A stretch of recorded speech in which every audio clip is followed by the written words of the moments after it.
Hi there. We are Group 1 with the project Door Access Control System. The presenter for today's project is Rajesh Karki, myself, with my colleagues Shishir Basnet Sabin Shakya Sabin Pathak and Furgeli Sherpa. So for this project we have our client with Keen Eugene, who is from company BR Technology, our lecturer Professor Nazmus Shekhar Nafi and supervisor Krishna Paudel. And our project outlook, our project requirements is door access control system, which should provide authorization on a small building with authorization tag. The system should be able to scan the movable object on authorized person body.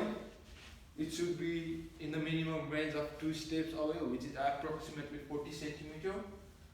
And it should also have console display that will show the message in the door.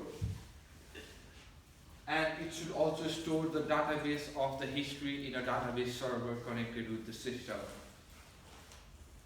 So the actual system that we will be designing includes Raspberry Pi, which will work as the actual system, the database server on the Raspberry Pi itself, RFID tag and tag reader to scan the authorized person, Python we are using to write the commands on the system, and MS Access for the database server. We are using control board to control the signals throughout the motors, which will be used to open the doors and actual door. So this is our flowchart. It describes the process of our project. So here we can see authorized user, which will have the tags in it, and tag will be scanned to the tag reader. The system will get the input from the tag reader. It will check with the database server whether the authorized person is registered or not, and if they are registered, they will provide the access to the door. It will provide the access to the door with a message displayed, access granted, else it will again be back in its own position of scanning the tag. And this is the main system that we are using, the Raspberry Pi.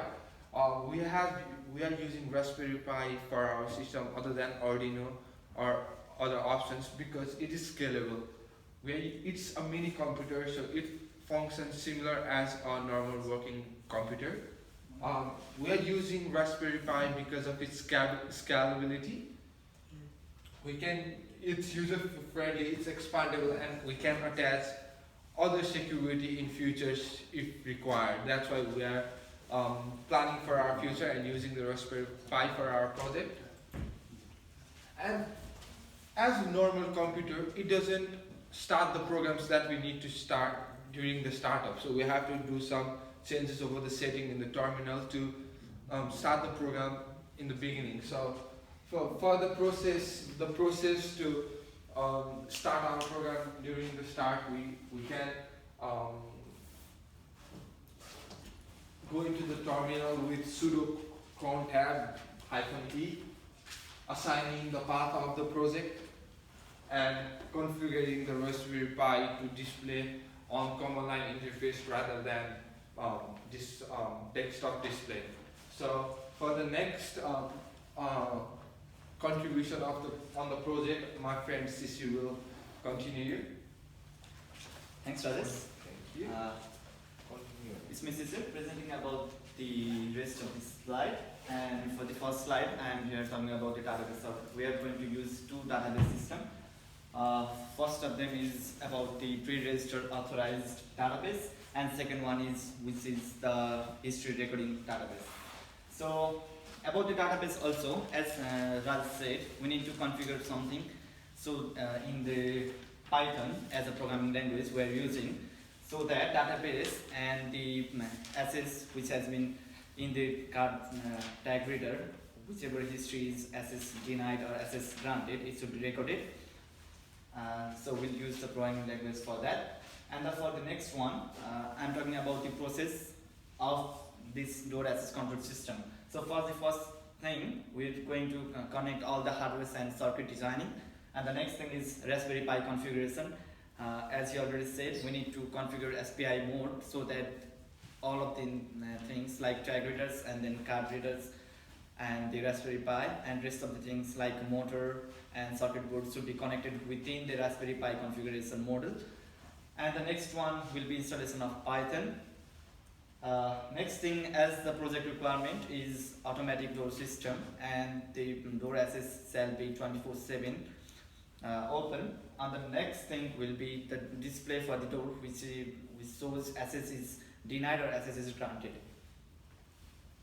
So tag reader and Raspberry Pi connection. We are going to use cable to connect tag reader and the Raspberry Pi. So how does it work? How does it connect? As we know, in the computer processing system, binary digits works inside the computer for any process. Either it's alphabet or either it's anything. It at last goes into the process of binary digits. So how does it work? As the system reads binary, binary data is extracted by the tag reader through the radio waves wirelessly. It's not connected with wire. So whichever tags nearby the tag reader would extract the data through binary digits through the radio wave frequency. And the next one, as we are going to use RFID RC522, which have 8 general pins, and for the next Raspberry Pi, which has 40 pins, it should be connected. Pins should be connected header to header, not serially, but there will be some sort of number which should be connected. And in tag reader, there are 8 pins, out of which 7 will be connected and 1 will not be connected. Which one is not connected is the interrupt pin, which is used to wake up device when whichever tag is nearby the tag reader. As requirement says, it should be 24/7 open, so we are not using IRQ. And rest of the pin like VCC, which is the power pin, and reset pin, ground, which is GND, which is connecting the ground of system, and then MISO, MSI, and STA, which are used for the serial input of the SPI configuration in the Raspberry Pi. And the last one, SCK, serial clock pin, is to provide clock source. Will be connected in different Raspberry Pi GPIO header so that it will be configured easily. For the next slide, I would like to call Sabin. Thank you. Thank you, Shishir. Now we're talking about RFID. RFID is a radio frequency identification. As its name suggests, it uses radio frequency for scanning the objects. Unlike barcode, it doesn't have to be in a line of sight in order to scan the objects. RFID is made up of 2 things. One, RFID tag, and another RFID reader.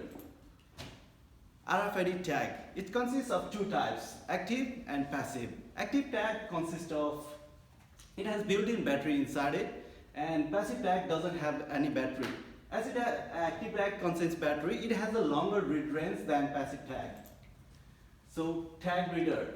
There are 3 types of tag reader: low frequency, high frequency, and ultra high frequency. As its frequency, it has 3 different ranges.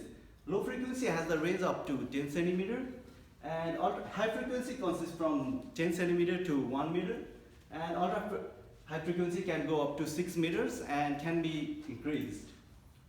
So what we are using for this project is high frequency passive tag, which has a range of 10 centimeter to 1 meter, and there is a less chance of collision in the high frequency tag as well. So here we can see how it works. Whenever a tag or a responder comes near an antenna, it sends the tag and it sends the signal to the computer, and that's how it's programmed. So this is a real view of how the tag readers and RFID tags are. So now I'd like to call Mr. Sabin Pathak. Thanks, brother.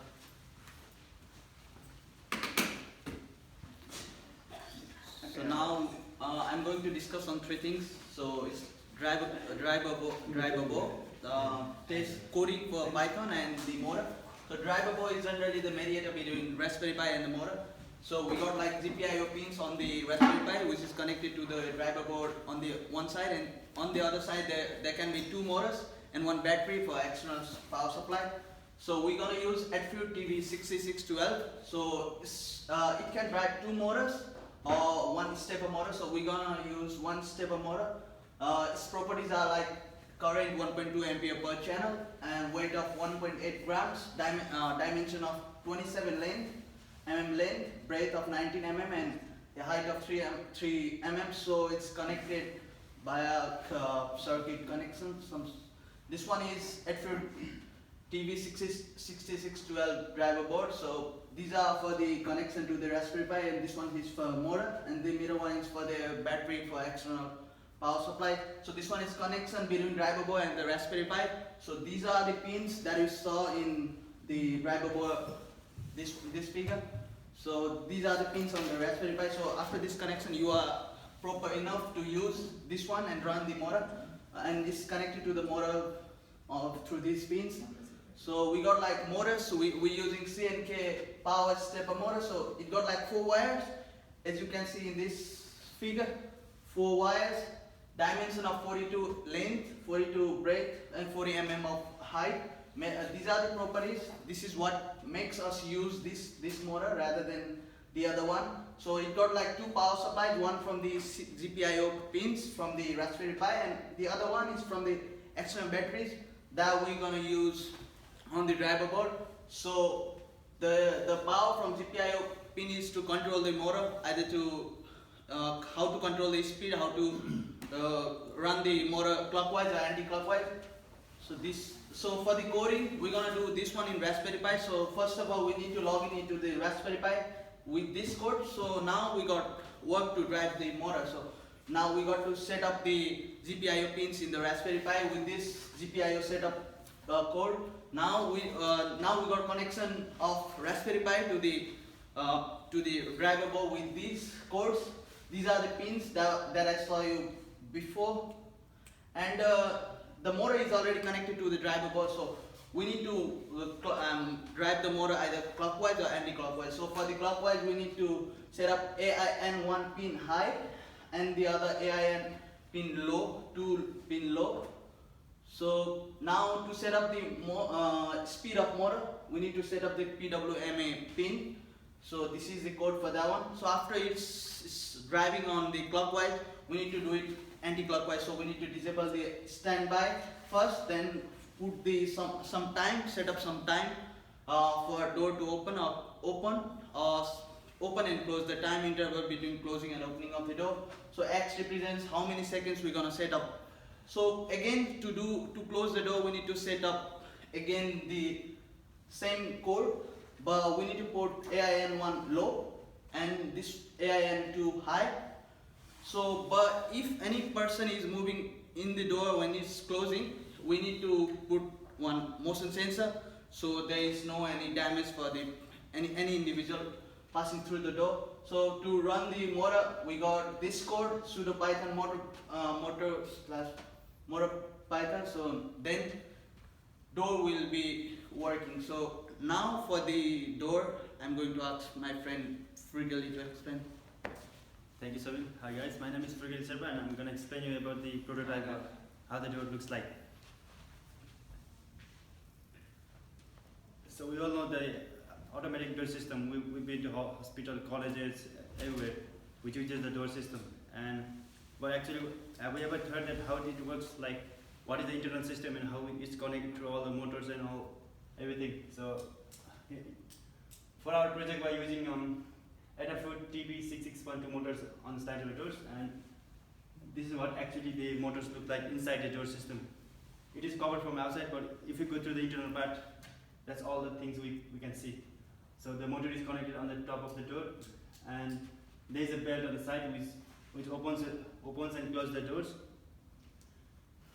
And so it rounds like clock and anti-clockwise.